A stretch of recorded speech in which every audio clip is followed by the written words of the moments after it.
근데 우회가 땅에 뿌리가 우회만 있으면 절대 흙이나 전기나 이런 거 뿌리가 약해지는 법이 없어요. 원래 뿌리는 내 손으로 이 범위 안에 다 들어있습니다. 한 3cm? 그러면 저 배추 뿌리만 그러냐? 그게 나무 뿌리도 그렇습니다. 나무가 됐든 풀이 됐든 모든 뿌리가 저렇게 아까 무 사진 보여줍니다. 처음에 보였던 무 사진.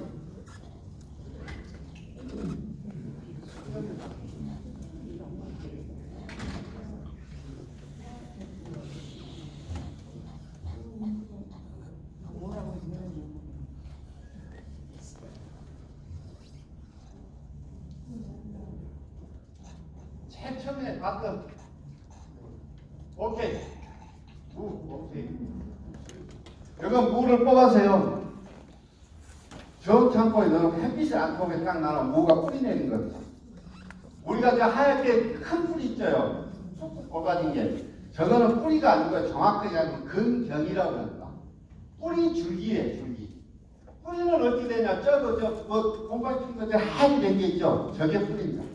저기에서만 양분이 되는 거고, 저게 어떠냐? 딱 정상적으로 심어놓고 땅에, 우리 눈에는 저 근경만 보이는데 실제로 땅 바닥에는 저렇게 바늘구멍 하나 들어갈 수 없게끔 뿌리가 뻗어 있습니다. 식물은 원래 그런 거예요. 식물은 절대 아무리 큰 나무가 땅속으로 들어가지 않습니다. 뭐 가물만 땅속으로 파고들어도 절대 들어가니까. 절대 안 들어가. 땅으로 들어가면요, 우선 땅 속으로 들어가면 단단한 기 속으로 들어가면 저렇게 뿌리를 뽑겠어요, 못 뽑겠어요? 저기서만 양분이 들어가 올라간다. 절대 못 뽑습니다. 그럼 양분을 흡수할 수가 없어요. 물속으로 깊이 들어가고 뿌리를 뻗는다. 우선 저렇게 근경에서 양분을 흡수를 못합니다. 저 큰 뿌리에서만 양분을 흡수해요. 그럴 공간 물도 흡수할 수도 없고, 뭐 식물이 빨대랍니까? 저 물속에 들어가고 식물이 뭐 쭉 빨아먹으면 절대 안 돼요. 저기 있는 뿌리 끝에서 우리가 아쿠아포린이라는 조직이 전문용어로 하는 그 조직에서만 전기적으로 흡수하고 전기적으로 뱉어내요. 이런데 식물들은 뿌리고 이렇게 돼 있는데 왜 이 뿌리를 보여주냐? 자연재배는 이 뿌리 농사입니다. 일반 재배 농사도 마찬가지인데, 근데 우리가 여러분들 수경재배라고 혹시 많이 보셨죠? 여기 허고 계신 분도 그렇죠? 양액재배 안 합니까 이쪽에? 하신 분 한번 손 한번 보세요. 딸기 농사 같은 거 안 돼요? 요즘 딸기 농사나 토마토는 다 양액재배를 받는데, 파프리카 농사도 그렇고, 요즘은 오이나 호박도 거의 여기 양액재배를 제일 전환돼요. 근데 거기를 가져보면 혹시 파프리카 재배비 같은 경우 보면 베드라고 있어요, 밑에.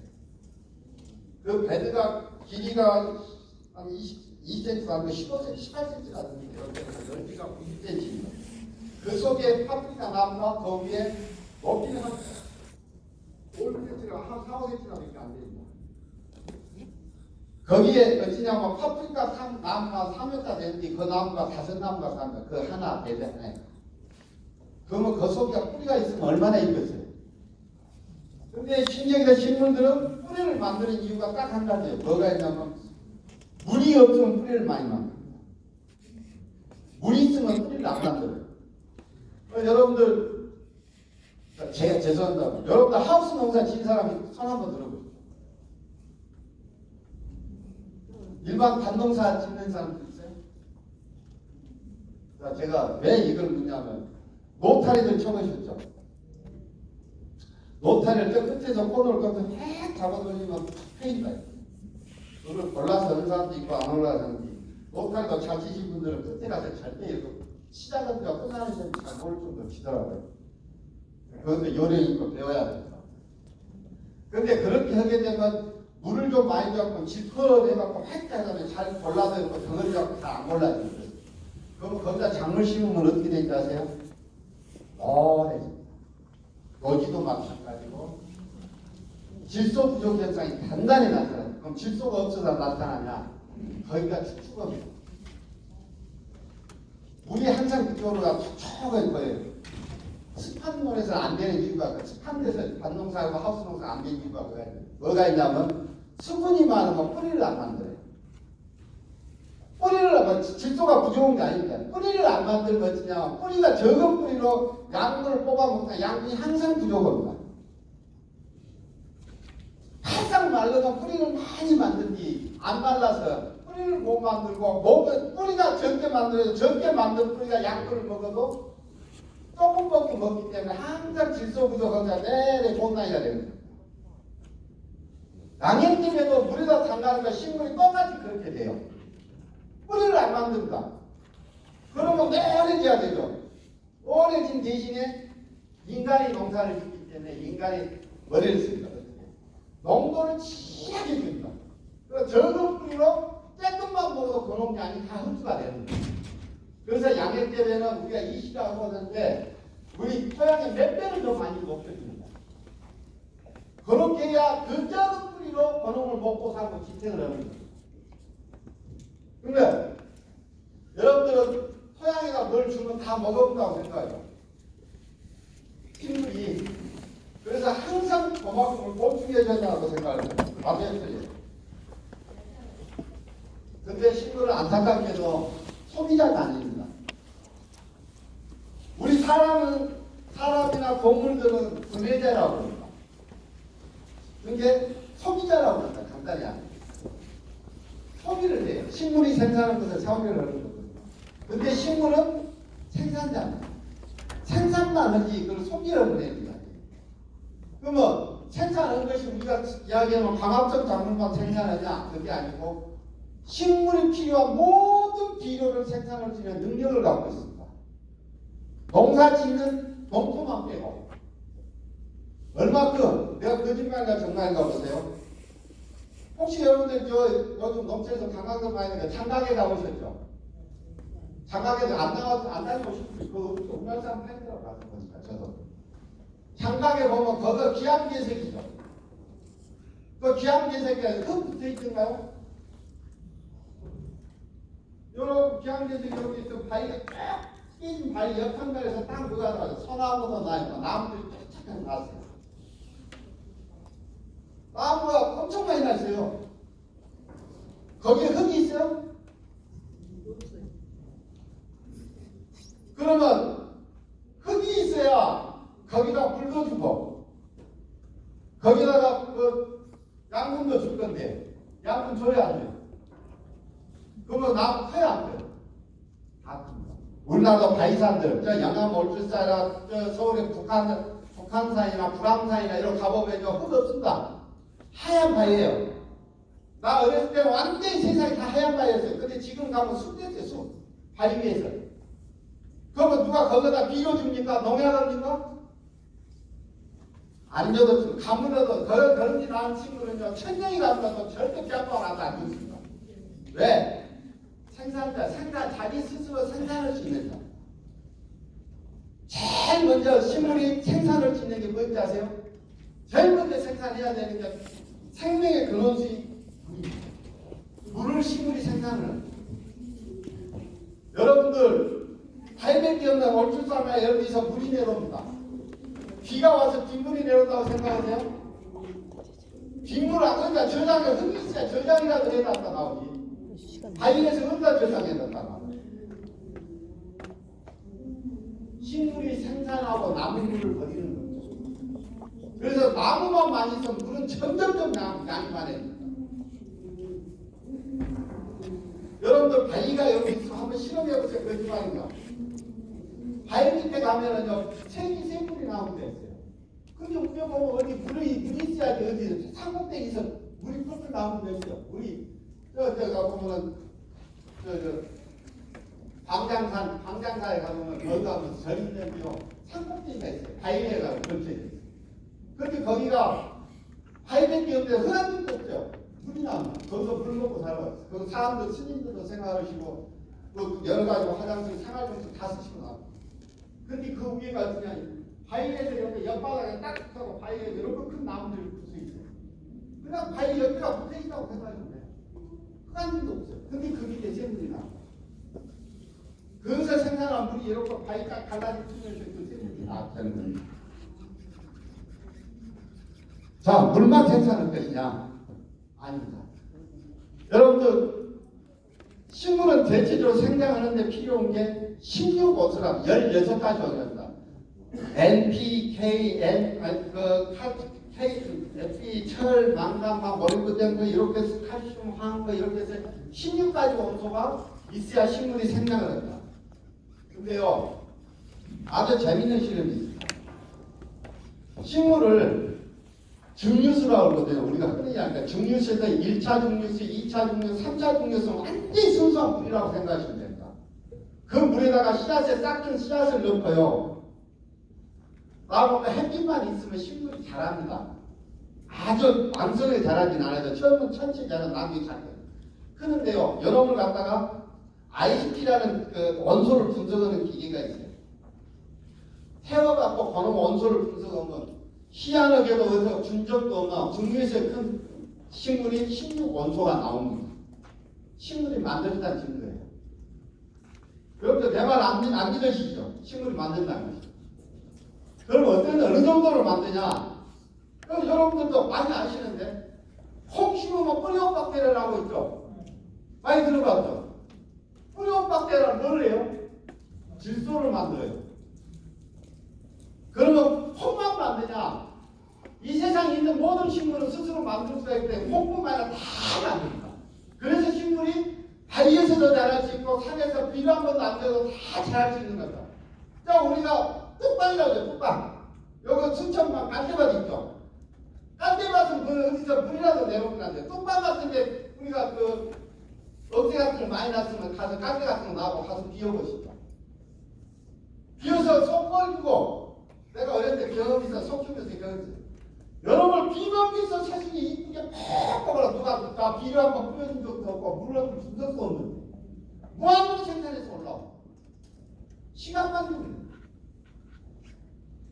이런 능력을 갖고 있는 게 식물입니다. 그러면은 그런 것을 어떻게 만드냐? 여기에 보시면 저기 보시면 있죠. 저게 양분 공장입니다.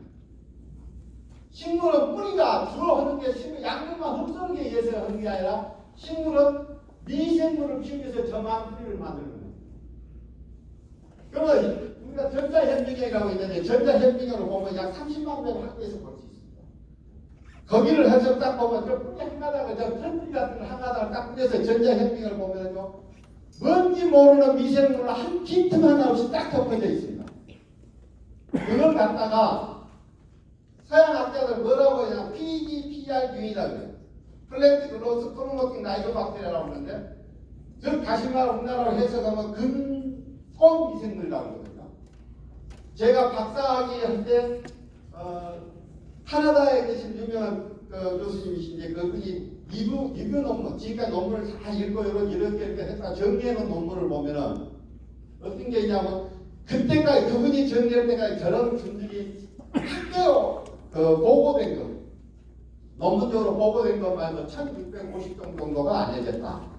1650까지. 근데 저는 수억 가지가 된다고 믿고 싶어요. 그런데 그 균들이 하나하나가 하는 일이 다 틀립니다. 걔네들이 식물이 그런 물도 만들고 양분도 만드는 재주가 있는 게 아니라 저 미생물들이 그런 재주를 가지고 있습니다. 그런데 저런 미생물들은 우리가 알고 있는 여러분들 미생물 많이 아시죠? 많이 들어봐서 뭐 바실러스가 쓰고 유산균이고 슈도모나스가 어쩌고 뭐 야가 있길래 뭐 이런 소리 많이 들어봤을 거예요. 모르긴 해도 많이 들어본 거예요. 그런 균들은 우리가 알고 있는 미생물의 99.9%는 뭐냐면 유기물을 분해해서 분해하는 과정에서 나오는 에너지를 먹고 삽니다. 그래서 우리가 발효가 되든 어떤 부패가 되든 이런 것들은 전부 다 하나같이 열을 수반한다. 그것은 뭐냐 분해하는 과정에서 나오는 자연스러운 열이 나옵니다. 이산화탄소가 나옵니다. 태우기 때문에 미생물이. 그런데 여기서부터 사는 애들은 분해 미생물이 아닙니다. 우리가 일반적으로 여러분들이 아시는 미생물은 다 분해 미생물. 벽에 붙어서 하는 미생물은 합성 미생물이라. 걔네들은 에너지를 얻기 위해서 분해를 하지 않습니다. 왜냐하면 그냥 에너지와 에너지를 붙여서 새로운 것을 합성해내는 미생물이에요. 예를 들면 질소가 공중에 있다. 아까 프리오박테리아처럼. 그러면 이 질소라는 게 엄청난 압력으로 가해야지만 변형이 일어나. 질소가 가장 안정된 기체라고. 근데 그런 어마어마한 압력이 있어야 되는 것을 프리오박테리아는 그런 걸 갖다 합성을 시켜요. 어떻게? 식물이 이용할 수 있는 어떠냐 NO3 질산태 질소라고 하거나 암모니아태 질소 또는 요소태 질소로 바꿔줍니다. 그거는 엄청난 힘이 있어요. 우리가 나비에 가까운 나비에 옛날에 그 질소 화학 공장이 있었어요. 그때는 공기 중에 있는 걸 갖다가 600기압의 압력으로 이렇게 하면 합성이 된다. 그래갖고 요소라는 걸 생산했는데 지금은 요소가 전부 다 공기에서 합성한 게 아니고 석유에서 다 뽑아버려요. 유리아라고 그러는데 옛날에는 공기를 그렇게 했던 노벨상 받던 사람은 그렇게 해서 요소를 만들었어요. 근데 그런 요소를 만드는 요소태 질소라는 그런 것을 만들어내는 재주가 갖고 있는 게 프리오박테 같아요. 그러면 걔네들은 그건 에너지를 어디서 가져와야 합성을 하든지 에너지를 어디서 가져와야 지가 먹고 살던 적가입니까? 근데 그런 에너지가 있습니다. 어디서 있냐? 식물이 광합성을 통해서 탄수화물을 에너지를 합성을 합니다. 에너지를 합성해서 저 미세한 뿌리를 통해서 분비를 해줍니다. 그러면 저거 끝에 뿌리에 가장 끝에 있던 애들이 그놈을 먹고 삽니다. 분해할 필요 없이 에너지를 주니까. 주고 계속 얻어먹고만 살면 안 되겠죠. 지는 말하면서 식물한테 뭔가를 보상한다고 하는 것이 합성행위입니다. 합성을 해서 양분을 만들어준다. 그래서 식물이 걔네들 살 공간을 많이 만들려면 뿌리가 많이 만들어져야 돼요. 그리고 양분 생산하는 양이 너무 많아지는 거예요. 그리고 그게 물이 있으면 저 뿌리 만드는 방해 요소가 되어서 안 자랍니다. 그래서 식물을 저희가 그 하우스 속에다 가둬놓고 물을 안 주니까 그러면 밖에보다 4배 내지 5배가 더 잘 자랍니다. 그리고 열매 연근 10배가 더 잘 자랍니다. 아까 제가 그 포도 맛보신 분들 있죠. 그건 포도가 올해 농사가 잘못돼갖고 출하를 안 해버린 겁니다. 그 당도나 이런 게 예전에 비해서 많이 떨어져갖고 그냥 즙이나 잘라서 수확을 해놓고 놔둔 거예요. 왜 그냥 포도가 시커멓게 익어야 돼 안 익었어요. 왜 그러냐면 올해는 태풍 장마도 잦으니다가 몸이 약해지니까 쌍전 내미층이라는 게 붙어갖고 입을 다 빨아먹었어요. 그러니까 양분이 없은 게 안 익은 거예요. 그래도 안 익은 게 저 정도로 맛있습니다. 익었다 하면 여러분들 막 먹어보십니다. 진짜 맛있어요. 근데 걔네들이 양분을 생산해서 이렇게 생산해주고 뿌리에 저런 많은 뿌리에서 양분을 키우게 되면은 저렇게 많은 양의 뿌리를 만들수록 양분 생산량이 많아서 생산성이 급도로 올라간다. 아까 포도가 일반적으로 양분이 들어가면 포도가 여러분 거북이라도 이빨 캔벨처럼 자라져버려요. 제가 아까 보여줬던 작은 포도 아닙니다. 진짜 큰 포도 요만씩 해줘요. 근데 비료한 털 안 주고 물 한 방울 안 주고 어떻게 커야 저런 이유 때문에 크는 겁니다. 그래서 첫 번째 제일 잘하는 게 농사짓는 제일 잘하는 일은 자연재배 농사만큼은 물을 안 줍니다. 물을 안 주면 살려고 뿌리를 어마어마하게 만들고 뿌리가 많아지면 많아질수록 양분 생산량이 많아집니다. 물 생산량도 많아집니다. 그러니까 우리가 보는 물하고 전혀 다른 물이에요. 그리고 산 계곡에서 내려온 물은 여러분들 전부 다 식물이 남고 내려온 물, 그 먹고 남은 물이기 때문에 생명수입니다. 생명수. 지하수보다 훨씬 좋습니다. 다음 고구마.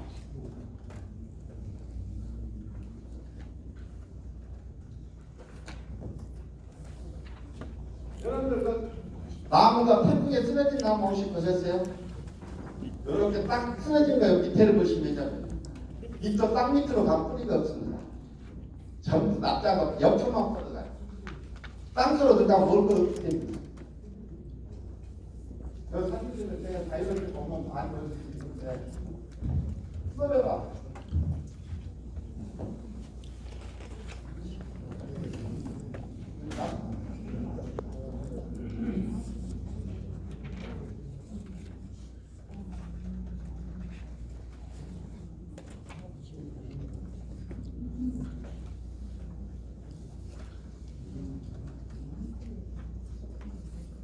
이게 뭔지 혹시 모르겠죠?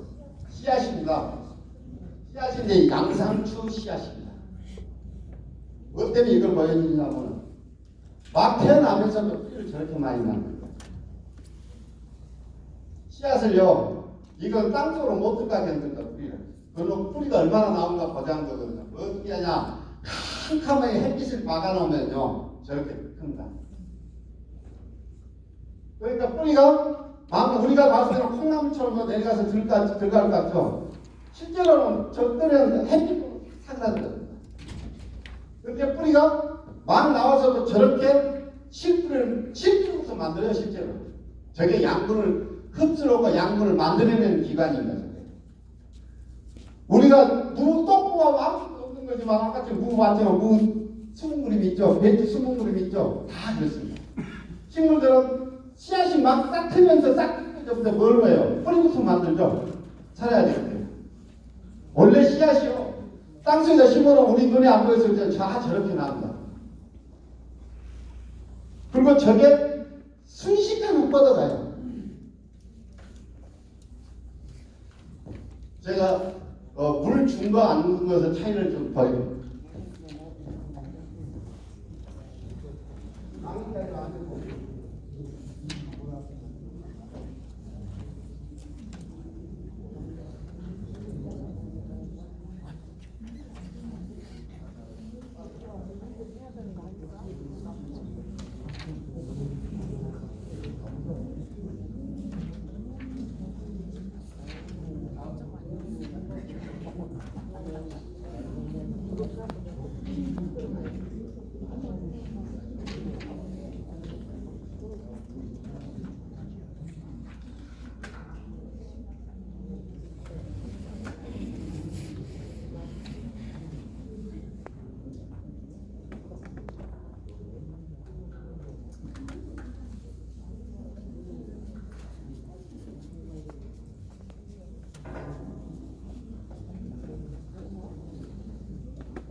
이게 뭐냐면 고구마거든요. 여기 있는 고구마가 비닐과 여기서 약간 찢겨져 나가본 겁니다. 하우스인데 여기 이 부분은 비를 하나도 안 맞은 부분이 여기 비 맞은 부분입니다. 물이 있다는 게 있어요. 물이 있게 되면 우리가 상식적으로 고구마가 잘 빼야지죠. 습분이 많으니까. 조금 이따 다른 사진도 보여줄 건데 이 속도가 비 한 방울도 아마 비닐하우스 안에서 비 한 방울도 안 맞은 게 속도가 몇 배 빠르고 몇 배 수확량도 많아집니다. 비 맞은 데는 오히려 안 커요. 아니 있구나. 아무도 아니고요. 여기 보시면 여기 아까 그 같은 사진이 가문과 차이가 많이 난다. 비 맞은 데가 안 맞아. 요 비닐가 다 나간 거 보이죠? 여기는 비 안 맞아. 아까 물도 하나 없이 탁탁 마른 거. 이 강보랑 물이 옆에 스며드는 겁니다. 그리고 여기는 비를 맞는 데고요. 이 고구마 한번 봐보시죠. 자연재배한 겁니다.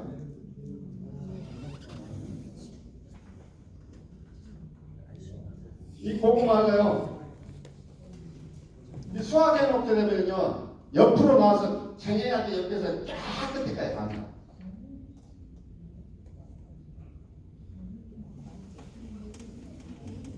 한번 봐보시죠. 수확이 비 맞은 데보다 안 맞은 데가 훨씬 많습니다. 그리고 일반적으로 태미를 넣게 되면 이런 고구마 절대 생산 못합니다. 태미를 넣으면 첫 번째가 군뱅이가 붙어서 못해요. 그리고 요거 이렇게 매끈하지 못합니다. 색깔도 안 좋고요.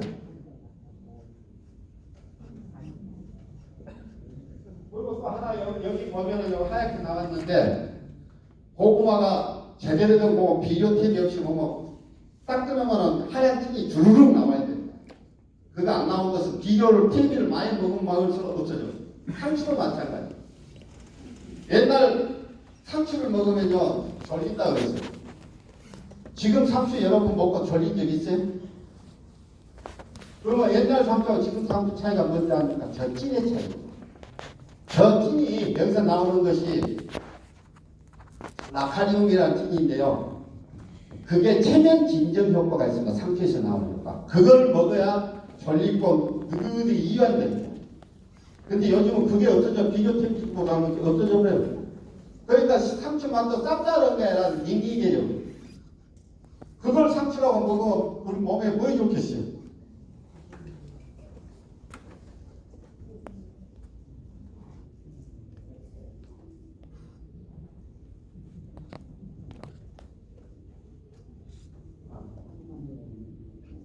이렇게 찐이 쭉쭉 나와야 됩니다.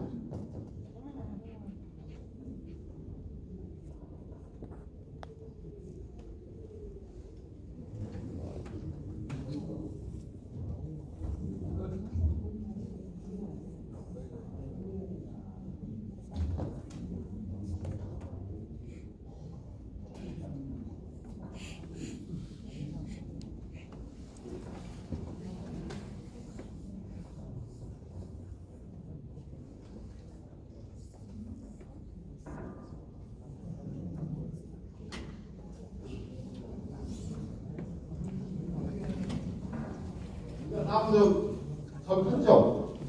그 시기가 여기하고 여기 차이가 너무 많이 벌어졌죠.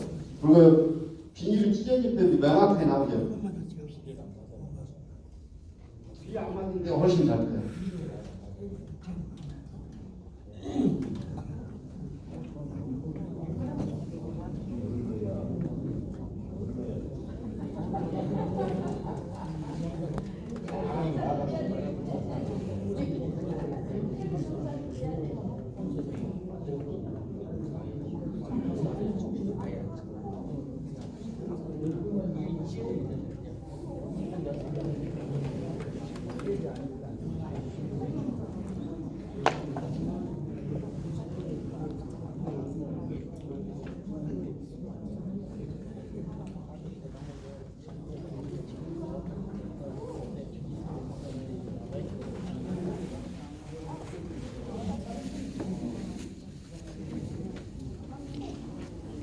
이게 뭡니까? 메뉴죠? 근데 메뉴가 이쪽하고 이쪽하고 다르죠? 똑같은 날 똑같은 메뉴를 담아서 똑같은 발효시간 나놓고 발효를 한 겁니다. 근데 왜 틀릴까요? 이거 여러분들 옛날에요 내가 이야기 하나 했어요. 옛날에 처음으로 술을 만든 게 서양에서는 와인을 만들었습니다. 우리 동양에서는 막걸리 같은 청주 같은 걸 만들었겠죠. 근데 옛날에는 내가 한 번도 못 본 건데 술을 만들려고 딱 해갖고 술을 만들었을까요? 추측할 건데 옛날에 포도를 따다가 막 만든 어디 항아리 같은 거 넣어놨다고 생각해보자. 내가 다음에 먹기 위해서. 근데 얼마나 지나고 보니까 밑에가 상해갖고 물이 고였어요. 그 물을 먹어보니까 맛도 전지다가 그냥 얼큰하고 쭉 좋은 거예요. 아, 이거를 이렇게 해서 만들면 좋겠다 하는 것이 포도주가 된 겁니다. 정말로 아닙니다. 우리나라도 쌀을 갖다 밥을 해갖고 또 씻다가 못해야 이러고 나눠놓고 보니까 나아간 것이 맛있거든요. 이게 이제 약주나 공부가 됐겠죠. 근데 얼마나 지나서 옛날식으로 해 먹었어요. 근데 자꾸 술이 안 되고 와인이 잘 안 되고 또 막걸리가 잘 안 되는 겁니다. 이게 뭘까? 서양에서는 그 원인을 찾으려고 과학적이라는 것으로 생각해서 이걸 자꾸 연구를 하는 겁니다. 무엇이 그런가? 이게 먹는 균이 문제인가 온도가 문제인가 막 이렇게 한 거예요. 그래서 나름대로 매뉴얼을 만든다. 포도는 따갖고 와서 이 아왕산에다가 소독을 하고 몇 도씩 한 20 내지 25도씨에다 넣어갖고 효모균은 어떤 균을 이슬 넣고 그러고 나서 얼마 동안 공기가 안 통하도록 해갖고 얼마 후에는 걸르면 되고 그걸 갖다 숙성하면 된다. 이런 식으로 한 학문을 이루는 거죠. 우리 동양에는 어떻게 해요? 이거는 신이 놓은 거죠. 조항신이 놓고. 그래서 술 한잔 담으려면 어때요? 날 받고 목욕제게 하고 빈다. 시발 덕분에 내가 부정 안 타게 했으니까 술 잘 만들어 주시오. 이렇게 해서 동양과 서양의 술 만드는 방법이 틀려지기 시작합니다. 여기는 완전히 신한테 의존한 거고 저쪽은 과학으로 간 겁니다. 근데 대진아 내가 해보니까요 무엇이 문제였느냐 자꾸 비료를 퇴비로 하고 막 썩을 수 있는 성질이 강해진다. 서양에 있는 포도도 마찬가지. 아까 썩는다 그랬죠. 동양에 있는 쌀도 갖다가 자꾸 욕심이 나니까 집에 나오는 퇴비도 많이 넣어주고 그러다 보니까 나오는 농산물들이 다 약해졌어요.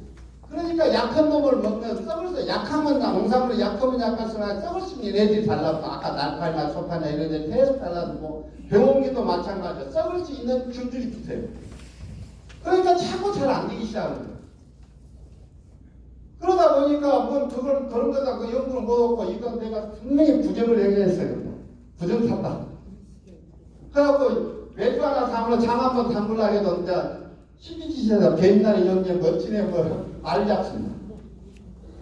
그거하고 뭔 상관. 근데 제가 딱 해보니까 뭔 차이가 나냐 이런 차이가 나요. 이건 자연재배로 한 콩입니다.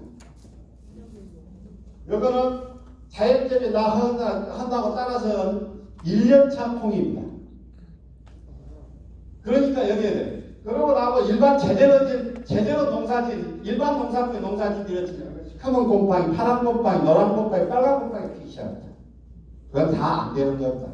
그건 아무리 날 잡고 신한테 빌어도 소용없어요. 제일 좋은 게 뭐냐면 재료가 좋아요. 재료가 오염되잖아요. 그러면 신한테 빌 필요도 없어요. 지가 알아서 저절로 되는 거예요.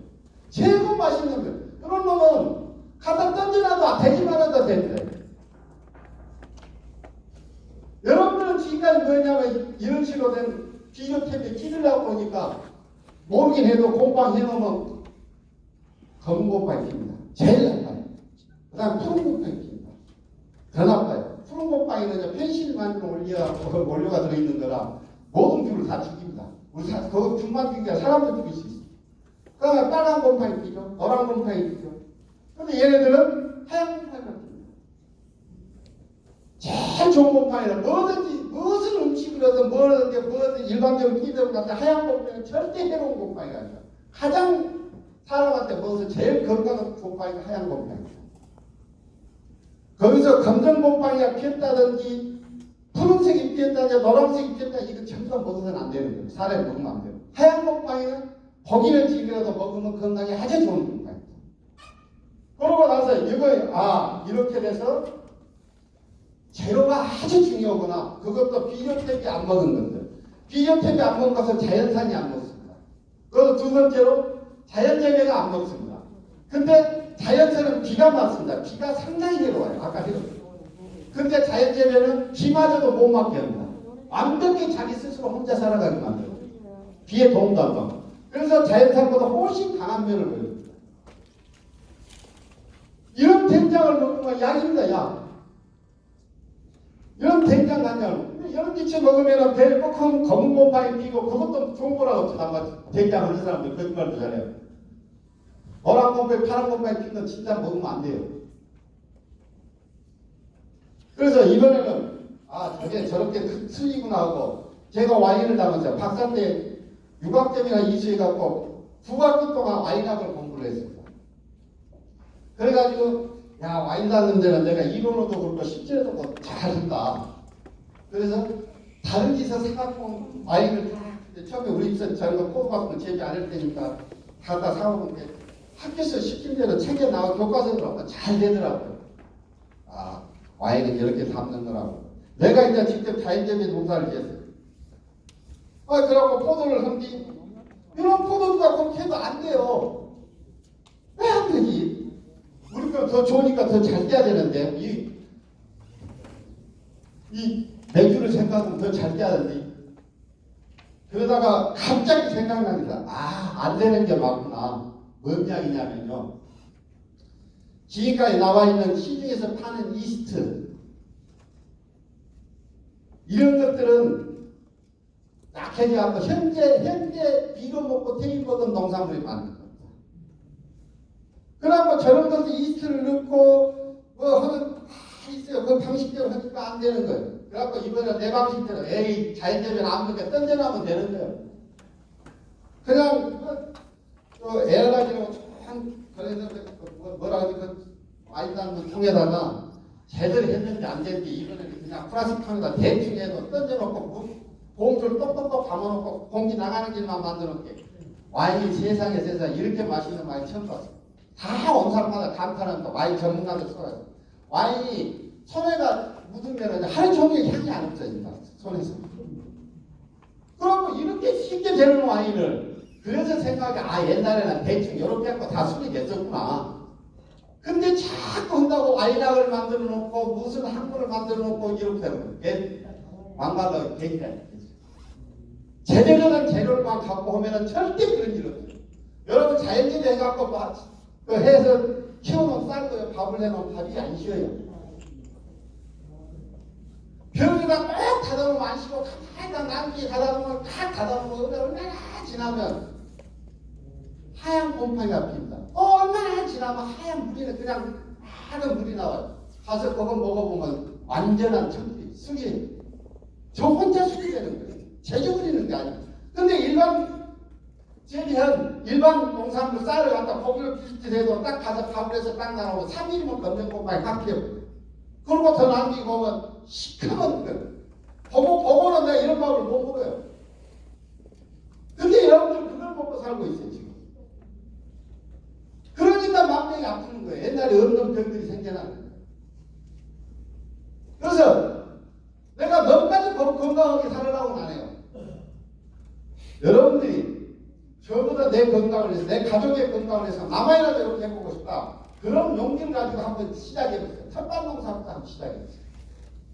그리고 이거는 진짜 되겠네 한다 그러면 순천 농협에서 또 저도 이렇게 하도록 농사 짓도록 도와줄 거예요. 저는 이거에 대한 소위 명색이 그래서 나는 학교하고 박사니까 연구를 진짜 많이 했어요. 그럼 뭘 연구에 요즘은 자연재배 연구에 집중을 했느냐. 요즘 연구에 집중하는 부분은 자연재배가 일본에서 이렇게 유래돼서 이렇게 시작하고 막 이렇게 했다는데 이 자연재배가 일본에 가면 이론이 없습니다. 왜 이게 저 혼자 크는지를 잘 몰라요. 그래갖고 그 사람들은 동양 사람들이기 때문에 어디다 던면냐 신비주의다 매달렸어요. 우리 아까 술 안 되고 신한테 매달리고. 그러니까 왜 그거 크냐? 그러니까 이게 자연의 섭리야, 신의 섭리야, 막 이렇게 갑니다.